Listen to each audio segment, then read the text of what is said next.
तो यहाँ पे काइनेटिक एनर्जी ऑफ न्यूट्रॉन का शॉर्टकट फॉर्मूला ये आ जाएगा, this will be the shortcut formula. ये आपको अगर बहुत ज्यादा कैलकुलेशन नहीं करना है तो ये फॉर्मूला आपको ध्यान में रखना पड़ेगा। Okay, so kinetic energy of neutron by using the wavelength. Okay, kinetic energy of neutron by using wavelength. ठीक है, तो अभी कैलकुलेशन करते हैं। Kinetic energy of neutron will be equal to 8.225 into 10 raised to minus 2 divided by lambda square। lambda किस में चाहिए? Angstrom में चाहिए। so 1.40 into 10 raised to minus 10 metre मतलब 1.4 एंगस्ट्रॉम है ये, 1.4 एंगस्ट्रॉम। अभी 1.4 एंगस्ट्रॉम 1.4 का स्क्वायर करता हूं तो 1.44 का स्क्वायर कितना आता है? 1.96 आ जाएगा। सो अप्रोक्सीमेटली इसको 2 से डिवाइड करना पड़ेगा। ओके, 1.96 मतलब अप्रोक्सीमेटली 2 ले सकते हैं, तो 4.056 ऐसा इसका आंसर आ सकता है into 10 raise to minus 2 electron volt, या फिर इससे थोड़ा सा ज्यादा आ जाएगा क्योंकि हमने 2 कंसिडर करके डिवाइड किया है। कम से डिवाइड किया तो थोड़ा सा ज्यादा आ जाएगा। तो एग्जैक्ट आंसर 8.225 डिवाइडेड बाय 1.96 मतलब 4.16 एग्जैक्ट आता है। 196 into 10 raised to minus 2 electron volt. Okay, so kinetic energy of neutron का ये, अगर न्यूट्रॉन के बहुत ज्यादा प्रॉब्लम है तो ये आपको ध्यान में रखना पड़ेगा। ओके, ये रिमेंबर करना पड़ेगा। काइनेटिक एनर्जी ऑफ न्यूट्रॉन रहता है 8.225 into 10 raised to minus 2 divided by lambda square electron volt. तो यहाँ पे लैम्बडा का वैल्यू हमें एंगस्ट्रॉम में रखना है, ये ध्यान में रखना पड़ेगा। उसके बाद also find de Broglie wavelength of neutron in thermal equilibrium with matter having average kinetic energy। once again kinetic energy दिया गया है and once again de Broglie wavelength of electron निकालना है। तो यहाँ पे क्या बताया है? de Broglie wavelength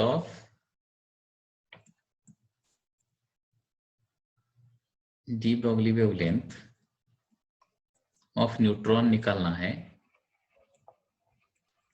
having kinetic energy 3/2 kT at 300 Kelvin, that is the question।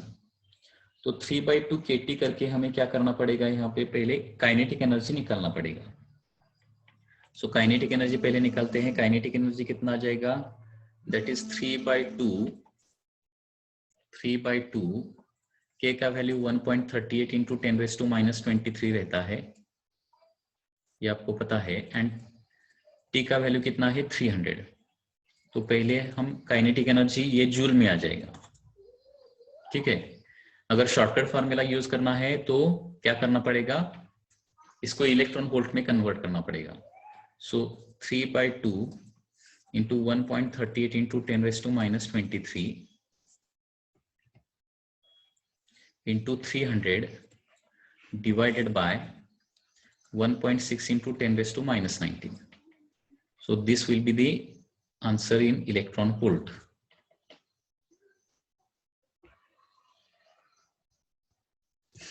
So kinetic energy KE is equal to अभी ये कैलकुलेशन करना पड़ेगा।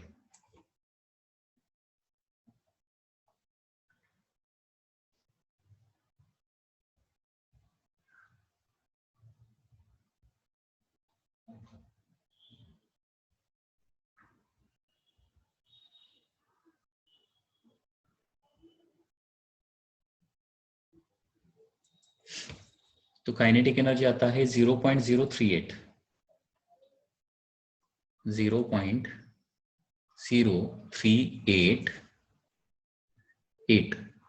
इलेक्ट्रॉन वोल्ट, या फिर काइनेटिक एनर्जी आता है 3.88 into 10 raise to minus 2 electron volt.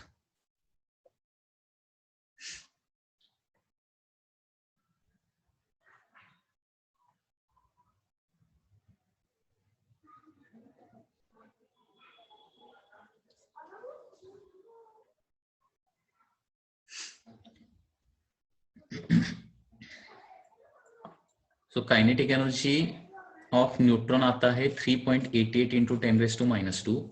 अभी हमें पता है कि काइनेटिक एनर्जी कितना रहता है। Kinetic energy is equal to, एक शॉर्टकट फॉर्मूला है, that is 8.225 into 10⁻² divided by lambda square है। तो लैम्बडा स्क्वायर कितना आ जाएगा, 8.225 into 10⁻² divided by 3.88 into 10⁻²। So lambda square is equal to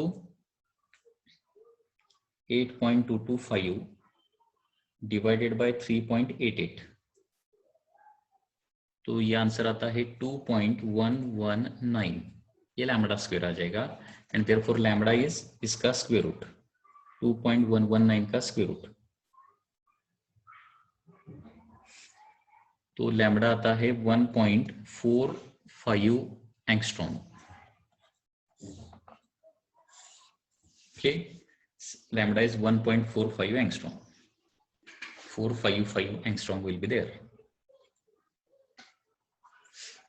Okay, so to solve the problems from any book, neutron का जो shortcut formula है, ये भी फॉर्मूला हमें थोड़ा सा ध्यान में रखना पड़ेगा।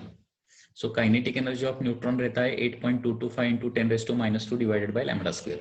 तो यहाँ पे लैम्बडा दिया है तो काइनेटिक एनर्जी निकाल सकते हैं, या फिर काइनेटिक एनर्जी दिया है तो लैम्बडा निकाल सकते हैं। Okay, so kinetic energy of neutron का शॉर्टकट फॉर्मूला है 8.225 into 10⁻² divided by lambda square. Okay,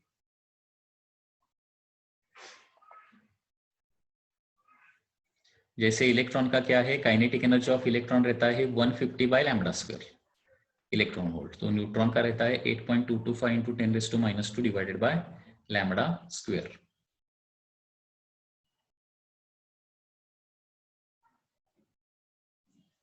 okay,